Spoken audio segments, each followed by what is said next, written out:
Olá, meu querido amigo, minha querida amiga. Mais uma vez chegamos até a sua casa para juntos estudarmos a Palavra de Deus.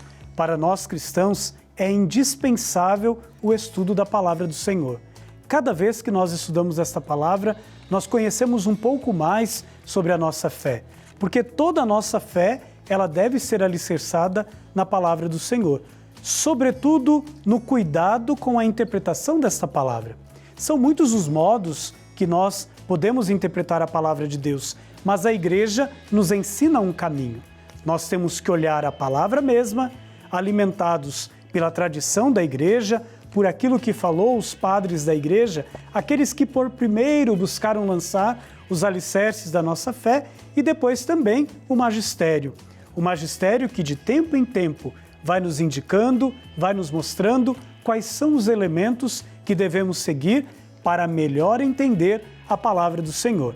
Nós vemos aí tantas interpretações desta palavra que mais geram medo no povo de Deus do que aproxima este povo do Senhor. Nós, como cristãos, como católicos, a palavra de Deus tem um único objetivo: nos colocar na presença do Senhor e nos fazer autênticos discípulos e missionários desta palavra, que é o próprio Cristo, o Verbo encarnado que habita entre nós.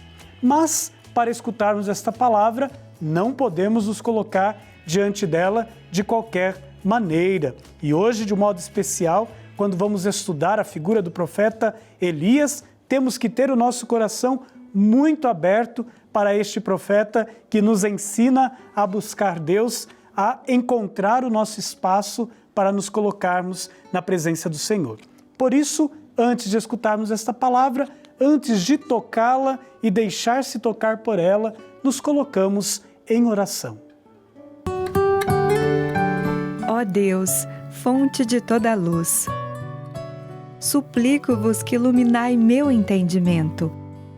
Dai-me um espírito diligente e dócil, e um desejo eficaz de aplicar o que quer que eu leia para a glória de Deus, para a santificação de minha alma e para a salvação do próximo. Concedei, ó meu Jesus, que como a vossa abençoada mãe, eu possa guardar todas as vossas palavras, ponderando-as no meu coração. Amém.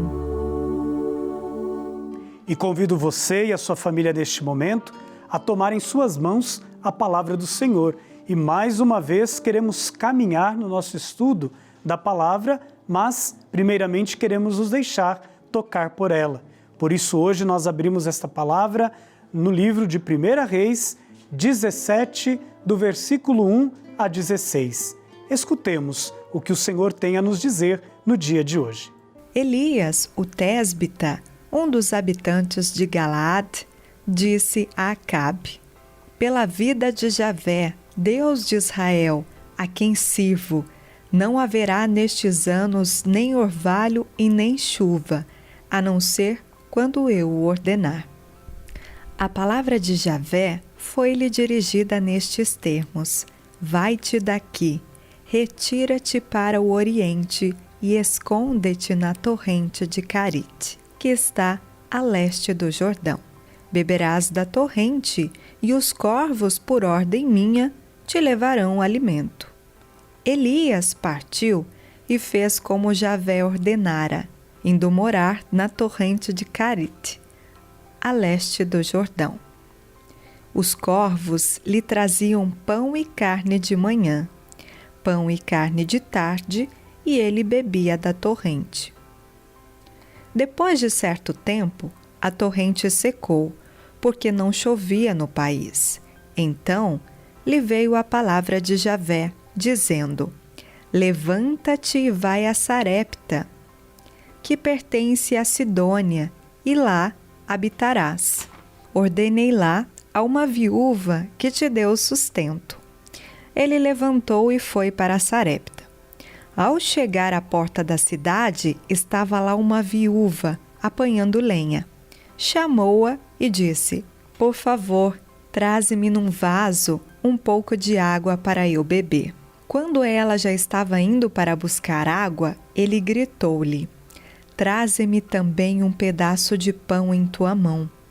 Respondeu ela: Pela vida de Javé, teu Deus, não tenho pão cozido.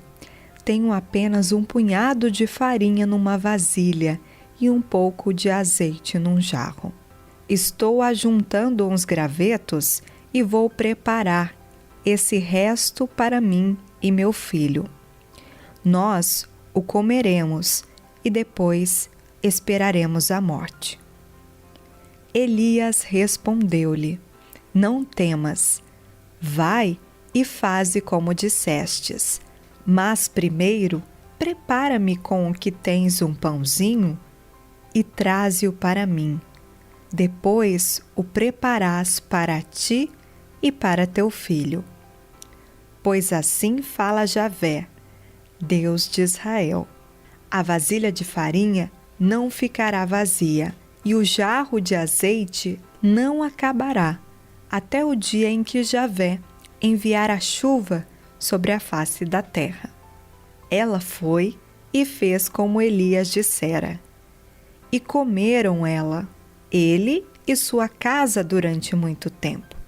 A vasilha de farinha não se esvaziou, e o jarro de azeite não acabou, conforme a palavra que Javé havia pronunciado por meio de Elias. A palavra de Deus, ela é sempre uma novidade para cada um de nós. E quando ela é bem interpretada, quando ela é assumida por cada um daqueles e daquelas que se deixam tocar por ela, com certeza ela gera coisas novas em nossas vidas. É uma verdade. A palavra de Deus, ela não passa por nossas vidas sem deixar os seus sinais. Por isso, no dia de hoje, nós queremos voltar os nossos olhares para uma personagem também importante das Sagradas Escrituras, que é o profeta Elias. O seu próprio nome já é o seu projeto pessoal de vida. O meu Deus é Yahvé. Isso que significa o nome de Elias. O Senhor, de fato, é o seu único verdadeiro diretor espiritual, assim podemos dizer, diante do qual o profeta se distingue por aquela atitude fundamental, que é a sua absoluta dependência de Deus. Mas em que sentido?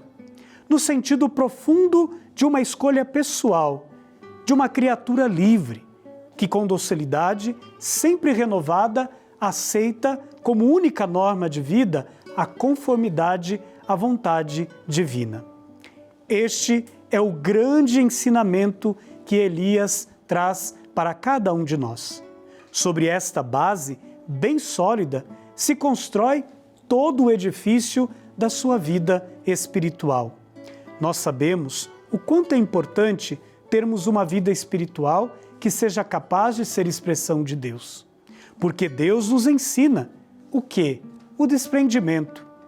Primeiro, o dia da pátria e daquele pequeno mundo demasiado humano, que tão facilmente se cria em torno de nossas atividades um pouco prolongadas, mandando então continuamente de um lugar para o outro, de uma atividade para outra, de uma missão para outra. Esta é a vida de Elias. E nós pudemos ver um pouquinho disso no texto que hoje escutamos. Elias que vai à casa de uma viúva e aprende muito com aquela mulher. Depois, o mais difícil, o desprendimento de si mesmo, que caminha junto com a verdadeira humildade. Humildade é ser um terreno fértil.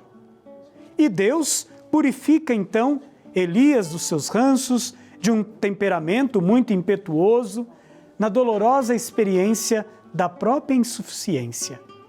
E do próprio nada, e através da noite espiritual, o leva então à luz do ápice da contemplação divina. Para a qual, aliás, se preocupa mediante uma contínua e equilibrada sucessão de exercícios e de tarefas e missões de vida ativa e apostólica. Por um lado, e de períodos de vida retirada e solitária, por um outro.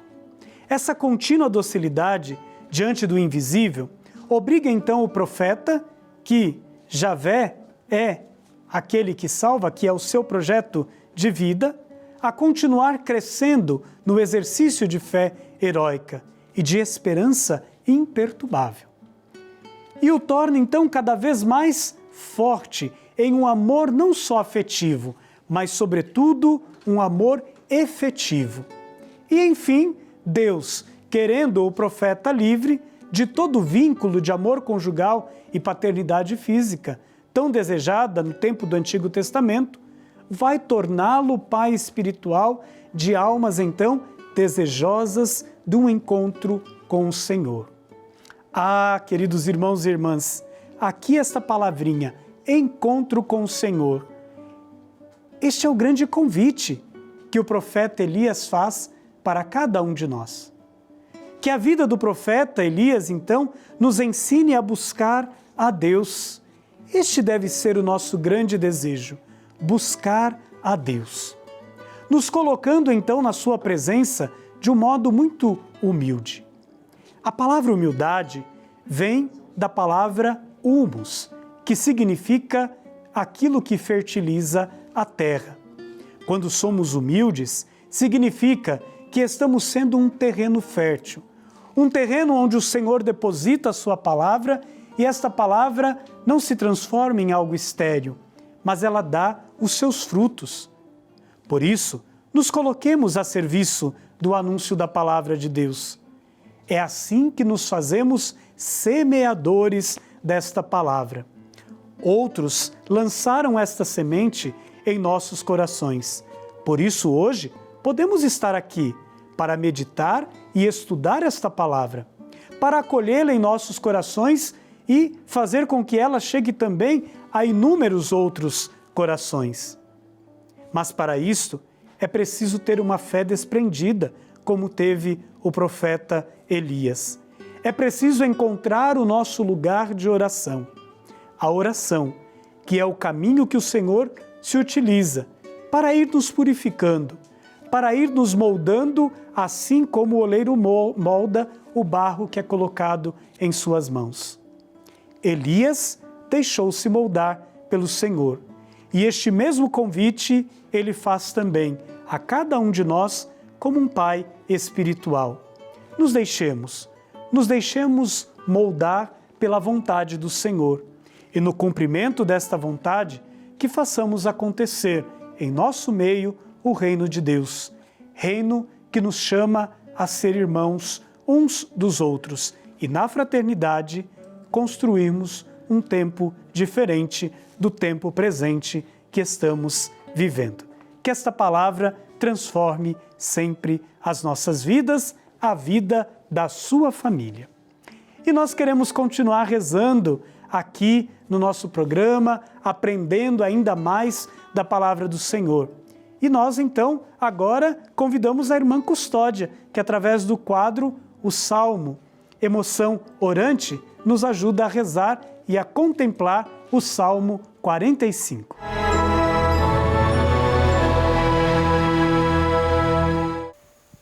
Queridos amigos, Padre Rodrigo, pessoal da TV, técnica, vocês que estão lá, que amam o programa Salmo, a Oração Orante, vocês que cantam nas comunidades os salmos responsorial, responso, que é parte integrante da liturgia da palavra, vocês que cantam muito e devem cantar salmos nos cantos de entrada, nos cantos das oferendas, da procissão das oferendas, nos cantos de comunhão, nos cantos finais, na família, na oração, em todo lugar. O salmo de hoje é um salmo que ele é único no estilo dos 150 salmos do saltério que nós chamamos, né? Porque eu já falei os salmos de angústia, todos aí que nós vamos passar para você os números, para quando vocês estiverem assim, eu estou com falta de esperança, eu quero ter um salmo de esperança, você já vai no seu papel lá que você anotou e já vai procurar diretamente na Bíblia, entendeu? Então o salmo de hoje é um salmo que a turma fala que é o salmo de núpcias do rei. É um salmo real e é um salmo também para celebrar as núpcias de um rei. Aqui na história também, alguns que elaboraram o livro dos Salmos, falam que se atribui também ao rei Davi. E o Salmo ele descreve, vocês vejam, Antigo Testamento, ele descreve o que se faz hoje, né? Entra o noivo, depois entra a noiva, o cortejo das damas, a família, a noiva está maravilhosa, todo mundo quer ver a noiva, não é mesmo? O Salmo vai dizer isso, porque o Salmo ele parte da oração da vida, ele não é uma coisa que ninguém inventou, ele veio da vida, e daí eles escreveram e formaram esse livro tão maravilhoso que é o Saltério com 150 salmos. Cheia de graça a rainha está. Que legal.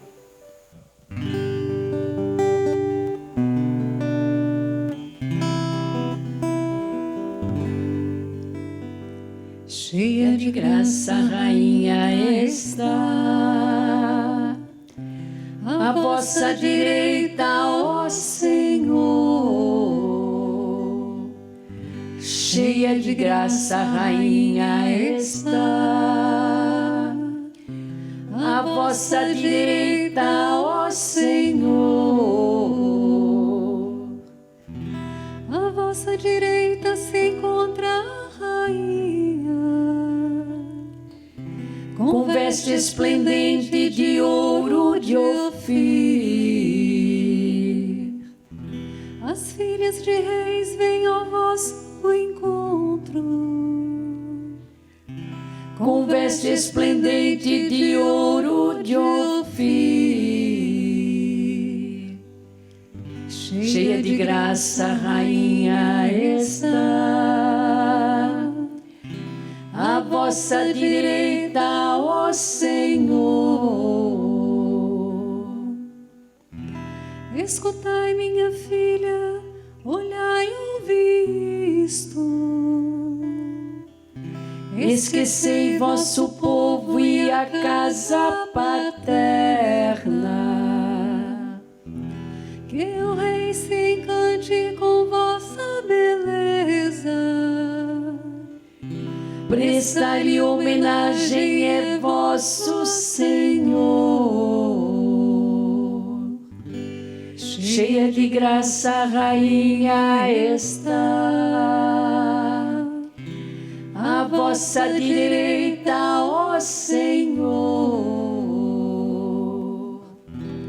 Entre cantos de festa e com grande alegria,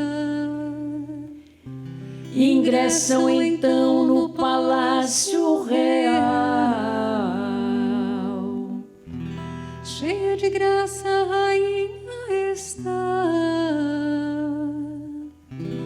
À vossa direita, ó Senhor. Cheia de graça a rainha está,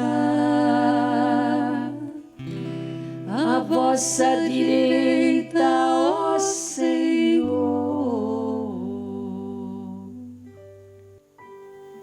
Pois é, cheia de graça a rainha está. É um salmo de núpcias que quase ninguém canta. Você pode cantar também. E nós cantamos muito também nas festas de Nossa Senhora, esse salmo.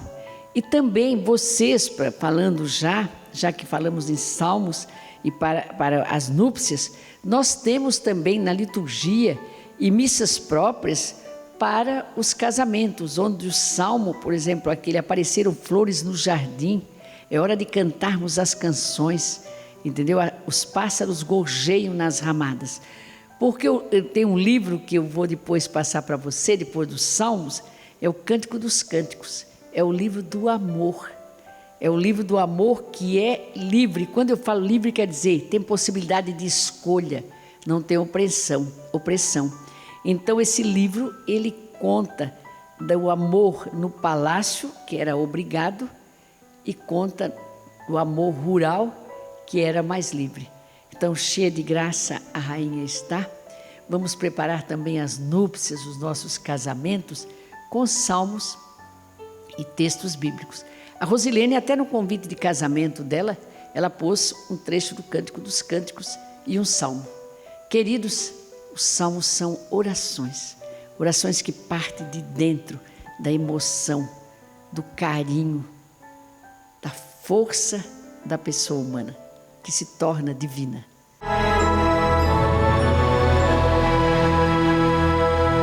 Irmã Custódia, muito obrigado por nos ajudar a rezar e a cantar o Salmo e a fazer também com que esta oração seja a nossa oração, a oração que elevamos ao Pai todos os dias de nossas vidas. E buscando conhecer ainda mais a Palavra de Deus, mais uma vez nós temos aqui no nosso programa o nosso plantão bíblico. E você pode aí na sua casa ir preparando a sua dúvida e depois vai até o computador quando dissermos o endereço e mande a sua dúvida aqui para o nosso programa, que nós, missionários redentoristas, iremos respondê-la com muita alegria. Que agora, então, acompanhemos atentos o plantão bíblico. Olá, Padre Rodrigo, estamos aqui participando do seu programa com o nosso plantão bíblico. E sabe a pergunta que nos vem hoje? O que é a sarça ardente? Basta abrir a nossa Bíblia lá no livro do Êxodo, o segundo livro da Bíblia, e lá entre o capítulo 3º e 4º, a gente encontra essa história da sarça ardente. Trata-se de uma história que está vinculada com o personagem Moisés e com o êxodo do Egito. Pois bem, Moisés, que tinha sido criado na corte do faraó, ele acaba assassinando uma pessoa para defender um conterrâneo dele, tem que fugir para evidentemente não ser assassinado também, e ele indo para longe, para o deserto, ele se torna pastor. E um dia, pastoreando ali o seu rebanho, ele se aproxima do Monte Horebe e percebe um arbusto que está ardendo de fogo, mas não se consome. Curioso, ele tenta se aproximar e ouve uma voz dizendo: tire as suas sandálias. Aí ele percebe: estou na presença de Deus. É o momento em que ele tira as sandálias, se prostra no chão e Deus pede a ele: eu quero que você vá libertar o meu povo escravo no Egito, lidere esse povo para sair de lá e ir para a terra prometida. E Abraão então pergunta a Deus: mas entre tantos deuses que existem no Egito, existe por todo canto, eu vou dizer quem que o Senhor é.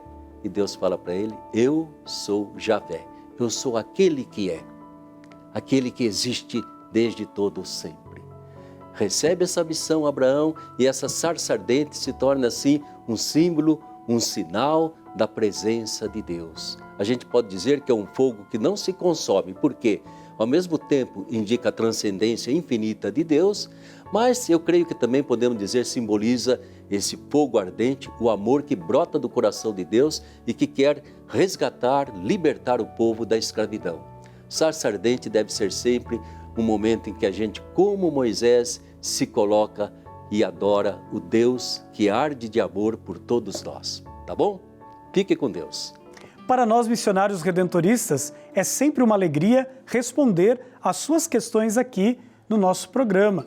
Por isso, se você tem a sua dúvida, não deixe de enviá-la através do nosso endereço, devotos@santuarionacional.com. Lembramos sempre aqui no nosso programa que a sua dúvida pode ser também a dúvida de tantos outros que participam aqui do nosso programa. Então, corre lá no computador e deixa a sua dúvida para que o missionário redentorista possa ajudar você e a sua família a crescerem no conhecimento da palavra do Senhor. Deixar a sua casa se revestir da palavra. E já que estamos falando de revestir-se da palavra de Deus, quero fazer um convite a você que participa deste nosso programa, a unir-se a nós através da família dos devotos e receber todos os meses em sua casa a Revista de Aparecida, com um subsídio importante que traz um estudo bíblico. O Santuário Nacional de Aparecida é a casa da palavra. E a família dos devotos é responsável por fixar nas paredes do santuário cenas bíblicas que evangelizam, que testemunham esta palavra. Em família, construímos o santuário da palavra. Por isso, quem é da família dos devotos está a cada dia ajudando a realizar esta grandiosa obra de evangelização. Ao passo que vamos revestindo as fachadas do santuário, o nosso interior também é revestido com a palavra de Deus. O nosso caminhar de fé na jornada bíblica nos transforma e nos faz mergulhar na palavra de Deus. entre hoje mesmo para a família dos devotos e ajude a construir esse lindo projeto de amor e de evangelização. Seja membro da família dos devotos e mensalmente vamos chegar até você através da Revista de Aparecida e com ela um encarte com o estudo bíblico para que você e a sua família possa crescer no conhecimento desta palavra. Além deste lindo calendário também que você vai completando como uma jornada para que você tenha uma imagem bonita também ao final. Queremos também convidar as crianças para fazerem parte deste projeto através da revista Devotos Mirins. Venha também e você vai receber o álbum ilustrado da Turma dos Devotos Mirins. Faça parte desta grandiosa obra de amor, revista-se da Palavra do Senhor, participando aqui conosco desta grande obra de evangelização. Não perca tempo e venha participar conosco. E agora queremos mais uma vez pedir a bênção de Deus para você, para a sua família, para todos aqueles e aquelas que são fiéis aqui no nosso programa, no estudo da Palavra do Senhor. O Senhor esteja convosco, Ele está no meio de nós. Que desça sobre vós, por intercessão de Nossa Senhora Aparecida, a mulher da Palavra do Senhor, a bênção do Deus Todo-Bondoso, Pai, Filho e Espírito Santo. Amém. Fiquem na paz, na graça de Deus e até o nosso próximo encontro.